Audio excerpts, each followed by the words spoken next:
Hey everyone, what's up? This is Uri for Guerrilla Poker. I want to start out by telling everyone that I am launching a cash game course about exploitative poker with UPSWING. It's going to come out on the 25th of April, so watch out for that.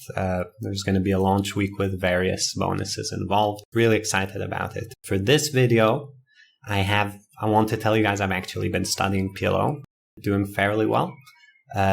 This has been my graph so far, not playing super high stakes or anything, since this is mostly to practice my studying. But I'm getting a really good feeling for the game. I feel like my brain is finally making the shift. You know, for years and years I've wanted to play PLO, but my brain is starting to shift towards like looking at 4-card hands as 4-card hands rather than 2 no-limit hold'em hands. I wanted to try out doing a PLO live play. We have some fast fold tables running, some normal tables running, and excited about it. And I'll talk about it from a no-limit hold'em player's perspective. So for those of you guys who play no-limit hold'em and might be interested in jumping into a PLO game here or there, this should be a good tutorial because I haven't studied like PLO solvers or anything. I am just, you know, watching videos and thinking about hands and kind of winging what I'm doing a lot. There were more fast fold tables before. Seems like there are only 2-1-2 tables now, so we'll load up some mid stakes. So one really big thing I've noticed that's different and the same between no limit hold'em and PLO. There is always a much higher value in hold'em to hands that can value bet, right? Like ace deuce off is such a worse hand than ace king off because when you make top pair you can't really value bet very well. And in PLO this works a bit with draws, right? So draws that are non-nutted or dominated due to the nature of PLO, they're more kind of bluff catcher draws. This I'm not sure if should 3-bet or not. I'm guessing it's close. This is a stack depth where if he 4-bets, which he might do fairly wide, I have to fold this hand probably.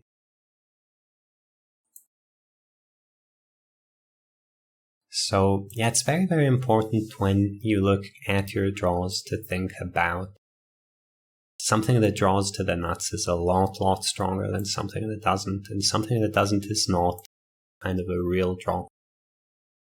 So here we have a pair, a gut shot, and a nut flush draw. Very, very powerful hand. If you think about hands that get it in, so we block a set, we dominate a bunch of hands. So this is a really, really strong hand. And due to the wet nature of the board, I like going pot. I will say I haven't studied check raising too much yet. But this feels like a hand with many properties to go for it. And this is good enough to I haven't seen barely any unpaired hands fold the BVP. On like triple paired hands. Jacks here is not actually good enough to value bet. It's a decent bluff catching candidate the way this hand played out. And I might actually call this guy because, let's see, so this should fold. I think this is actually probably one table too many for me. As I'm talking and playing at the same time. So the reason I kind of like calling is that, you know, it's tough to say. Something about the timing and the sizing and everyone seeming weak kind of screams at me that this is a bluff. And of course he could have like pocket 4s, pocket 5s where, yeah, I don't know. I am for sure beating bluffs. So I think I want to call. I don't know. That's kind of my gut instinct based on, you know, lots of poker experience. And you know, you can take this experience to PLO for sure. Okay, we're going to check behind, open this. This is maybe a bit loose. And this is a fairly nice hand, but I'd hate to get check raised, and I probably will sometimes, though not too often. I think this is okay to c-bet, and I size down a bit due to it being multi-way. So we'll fold here and check here. Yeah, so what I see with this hand is you see all the components. You have like 10, which is like a top set. blocker or a backdoor 2-pair, it's not going to show down and win very often. And then you see 9-Jack open-ender, king kind of backdoor bigger draw. So you guys can see on the queen we dominate Jack-9 a decent bit, and then the king of diamonds is like a high flush draw blocker, which makes us get raised less, and also kind of makes our,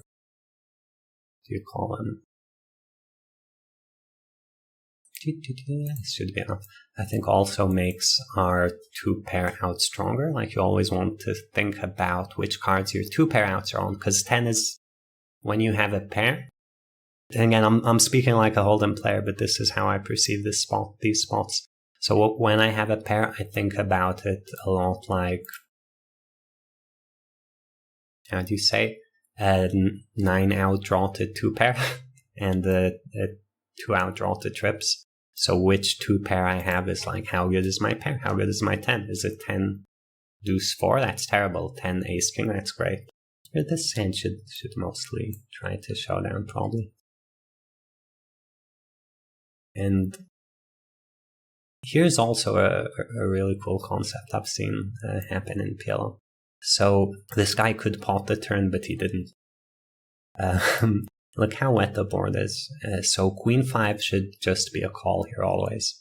But due to this sizing scheme and his stack depth, I'm actually going to raise. I think this is close. And here I'll turn this into a bluff. Again, the 4 is not very good. The 6s are nice blockers.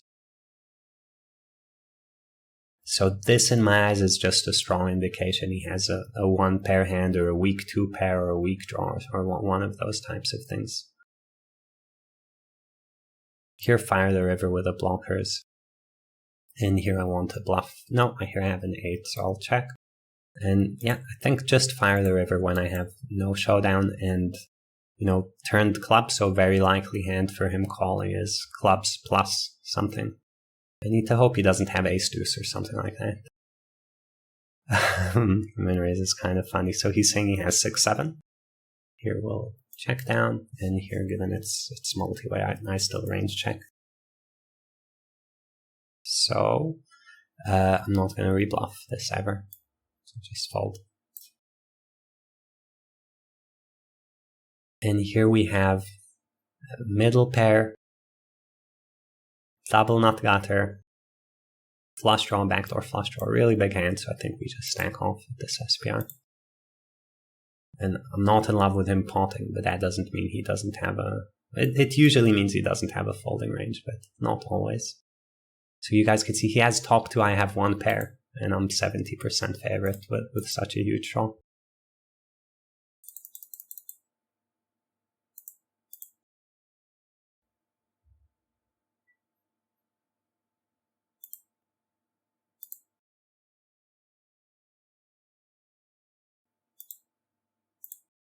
Put this here. I think on the ace I want to turn this hand into a bluff. Before the ace, I think jacks have maybe enough showdown value to try to get to showdown. But with 3 over cards, and now I'm blocking the straight and blocking a high flush, I think this hand is going to do better as a bluff.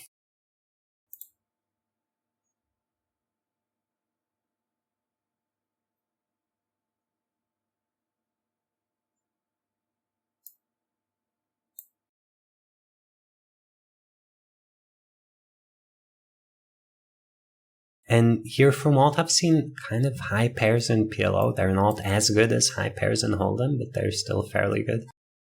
So even though this looks like, this is a really trashy hand in every sense other than having pocket queens.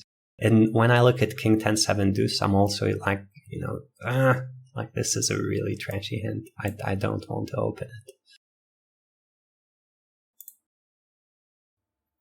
Monotone boards I tend to size small, and there are kind of nice benefits to betting top set and barreling top set, and it usually worse sets will call.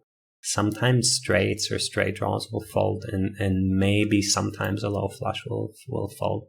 I wouldn't count on it, kind of.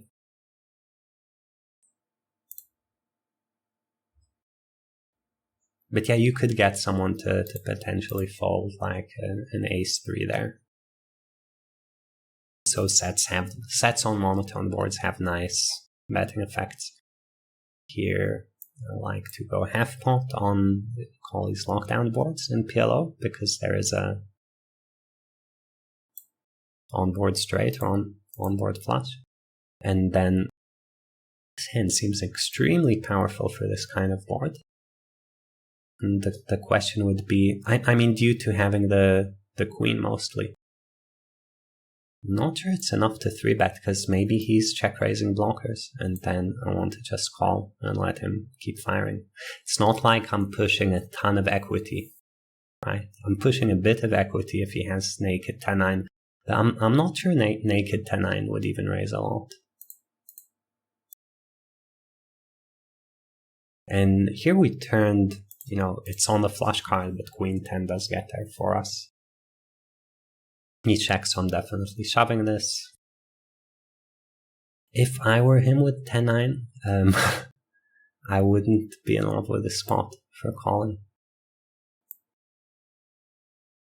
And in my shoes, I'm probably supposed to bluff sets some of the time here. I don't like the snap call too much, but yeah. So he just went with naked 10-9.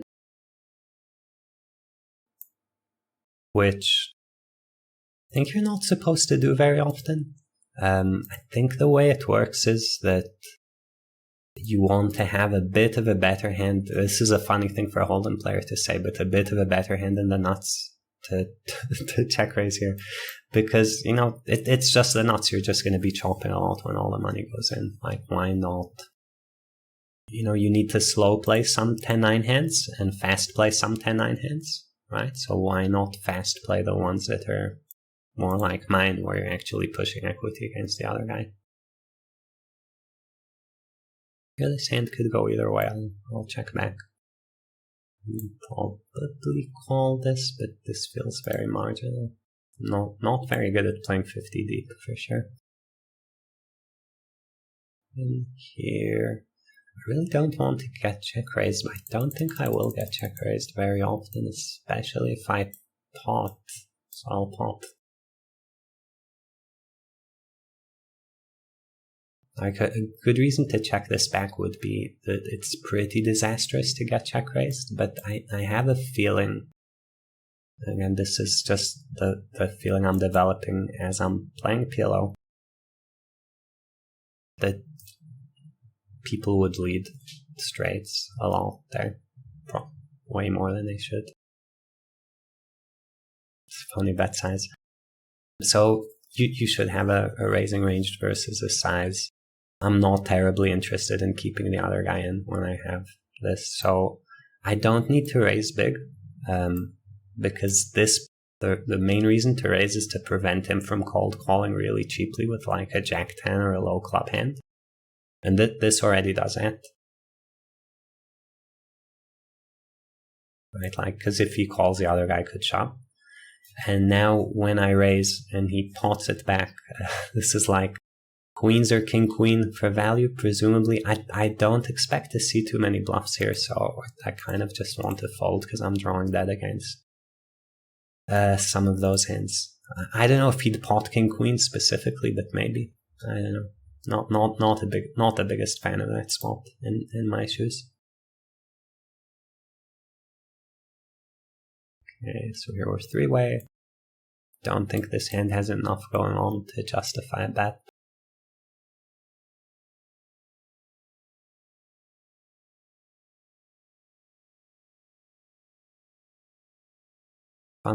Kind of explain, because this carries over to Hold'em. So why did I make the jacks call? What's going through my... I'll start out by saying this was a very gut feeling based call. But I can explain what the gut feeling is based on. So pretty much I don't expect this guy to slow play turn very much. If you think about the action, we're 3-handed. And once button checked and the turn is a 6 and I check, it's very few people would ever slow play turn in his shoes, because you don't expect the button to bet, so why would you slow play? And then once he's not slow playing turn, for him to have a potting range, he would have to have pocket 3s or 4 or 5. So first of all, it's kind of a narrow range. But even beyond that, sorry, I'm focusing on the hands. We'll do this. Even beyond that fact that it's hard for him to do that, I think just potting, we both look super weak here. It just kind of feels bluffy, I guess is the thing to say.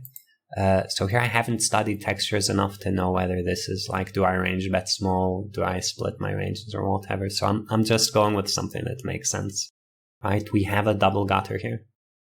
Not the best double gutter. Ace jack is to the nuts, jack 7 isn't. We have the nut backdoor flush draw. And I'm reading out all the components because they're all relevant. Like, you get lots of backdoor flush draws in PLO. Each is worth 4%. The nut one, like we said, lets you value bet more when you hit it. And on the king, we need to think, is this an equity shifting card? Or maybe I want to donk bet, and I think the answer is probably yes. But I still won't because I don't know PLO enough. I feel like the answer is yes because I feel like it's very likely for me to call with a hand like aces with a jack. Once I 3-bet, my range is tons of aces, and then aces at check call often have a jack. Just feels like this card is super, super good for me. And you guys can see checked back, jack 9. With a flush draw.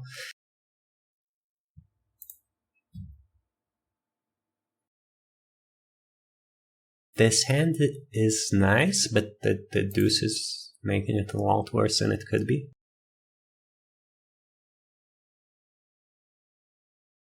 Like, again, just as a tip to no-limit hold'em players, don't get caught up. Don't think of this as like, oh, I have ace deuce, those are connected. I have 10-8, those are connected. We're really looking for a bit more in PLO in terms of connectivity. So this is like a suited gapper or a suited double gapper in terms of connectivity. Has one not suit and one not very good suit. Still good enough. And I think with all the guys behind, I'll just fold. It's too big a chance this guy shoves, and then I have to shove, and the guy squeezing probably has aces quite often. I'm not too interested.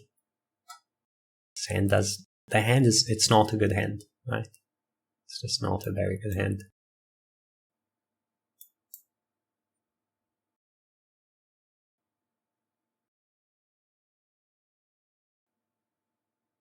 This is a lot better.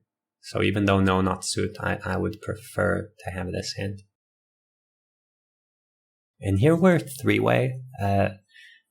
I could still credibly have a 7 or a straight, and my hand blocks the straight a little bit, and also I think king 10 might have bet previously, so I will use this to bluff. And the idea here is I'm bluffing against a better kicker queen or something like pocket kings. But the board's kind of connected and dangerous enough, and I have relevant blockers. I think it's going to work out okay.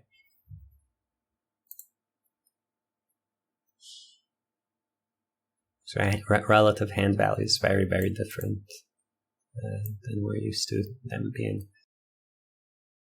This feels close to a raise.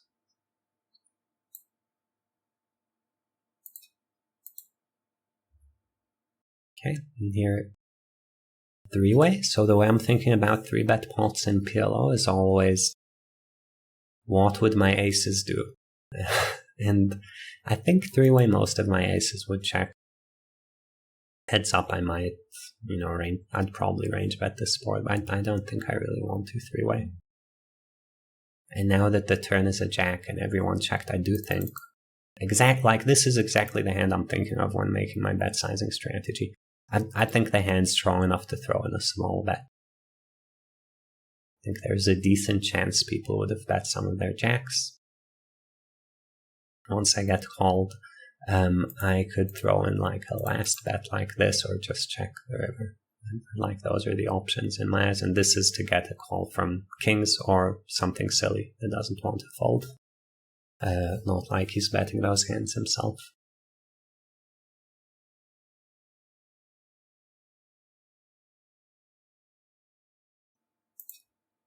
So yeah, pretty much you guys are seeing me play solverless here. I have not looked at PLO solvers, so this is just kind of watching videos and logic and intuition. Probably messing up a lot.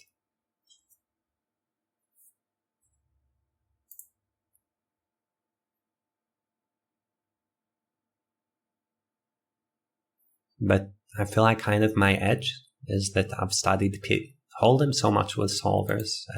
I can take those concepts and apply them here. People who've studied PLO often don't have these concepts because they study with different tools, and with all the different hand types, it's a lot tougher to make sense of what's going on. So I'm playing PLO like a Hold'em player, but it's kind of in between. Here, I mean, I'm always calling this hand. This is not good enough to fast play. But always trying to read into the sizings a bit. And when I see the board's a bit connected, I always think, there is a decent chance. If he had me beat, he'd size something different. Because, there's just when all the straight draws are high card heavy, and you open high card heavy just like in Hold'em. Yeah, so at this point, his hand looks like he was what you call block raising. I don't know if that's like a queen 4, king 4 hand. Is it an ace king aces hand? I don't know. Maybe he turned queen 8 or 4-8.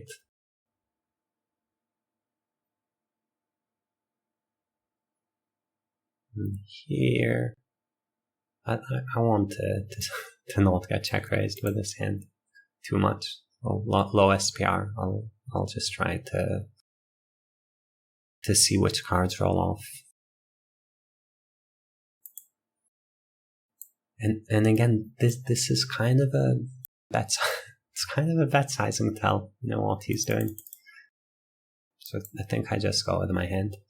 And this just feels like he has queens with nothing or something. This feels good enough to peel a 3-bet even very short. And here it's really trashy jacks, right? Like this is how I think of the hand. This is jacks, but really trashy jacks, and I'm on the button, so I get to open really trashy jacks. But in no way is this a good hand. Here we get a flop where we have to call.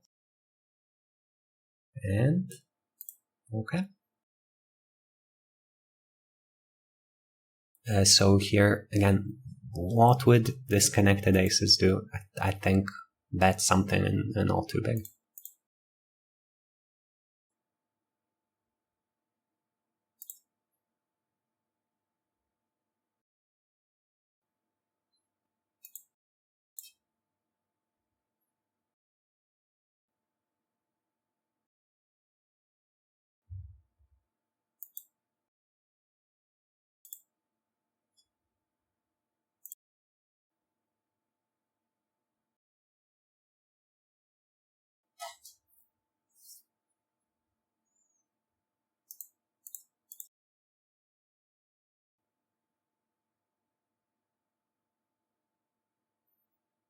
For guys watching this, anyone who has any strategy tips or any thoughts about anything I'm saying, let me know. I am still trying to figure it out as I go along.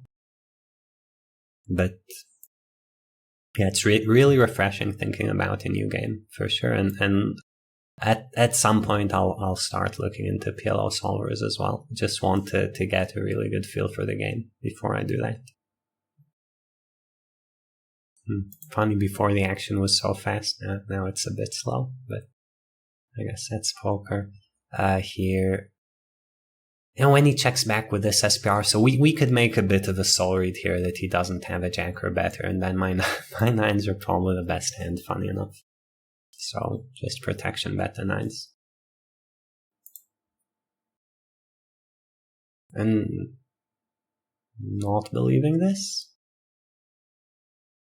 I might end up looking really spewy here, but yeah, we'll see what happens. Oh, okay, he did have the deuce. So my read was correct. He turned the random deuce, which I think is fairly rare. But the bet was probably good. Probably good.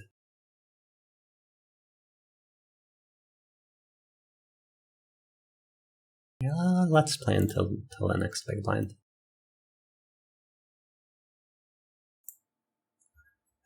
Here I want to 3-bet this hand.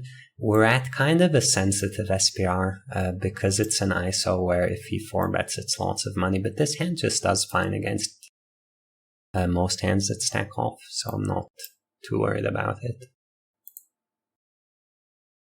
And here we get a board that is good for my range. Feels like a hand, you know, it's a very weak hand. We'll start with that. It's rare to have a hand this weak. But I think I just get to bet a lot, so I will have pot.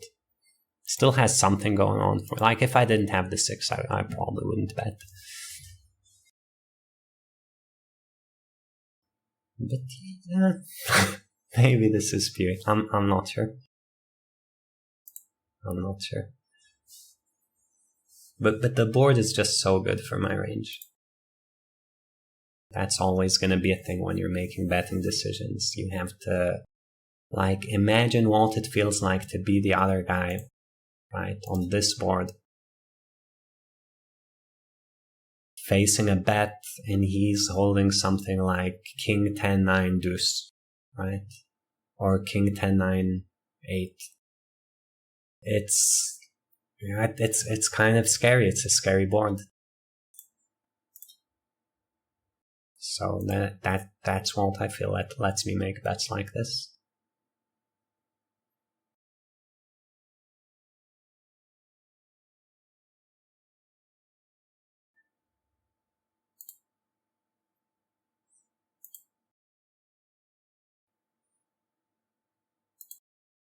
So here, hijack, I feel like this hand is good, reasonable enough.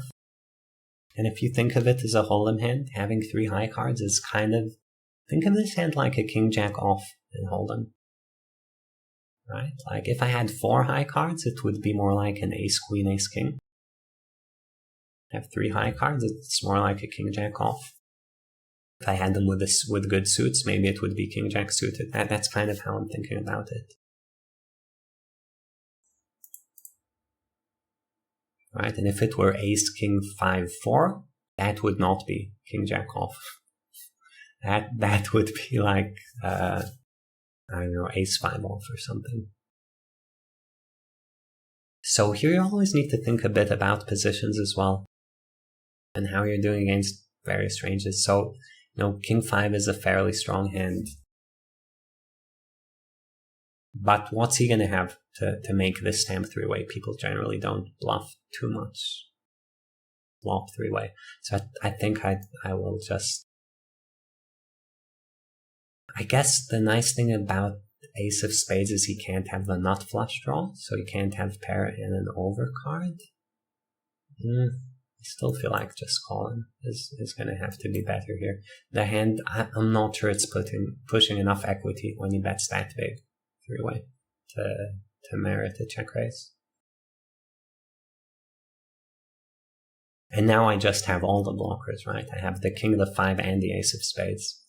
So I have to kind of just call and hope he keeps firing. I don't see, you know, what I could be hoping for check raising with this. Maybe deuces stacks off or something. Yeah, but we're hoping more for this kind of hand. This kind of hand is better to call against. Okay. So I'll wrap it up here. Longer live play than usual. Hope you guys find it interesting. Let me know thoughts in the comments, etc. I know most of us are no limit hold'em players, but sometimes you get to a casino or you look at the site and there's a really, really juicy PLO game running. So it's good to have some idea of what's going on. And some games play like mix 50-50 no limit hold'em PLO, some high stakes games. So again, I think having at least a decent level at PLO is fairly important. Check out the UPSWING channel where I'm making videos along with these. So every week for the next few weeks, you'll have 2 videos from me. Definitely check out the ones on UPSWING about exploitative poker and kind of showcasing what's going to happen in the next course. And see you guys soon.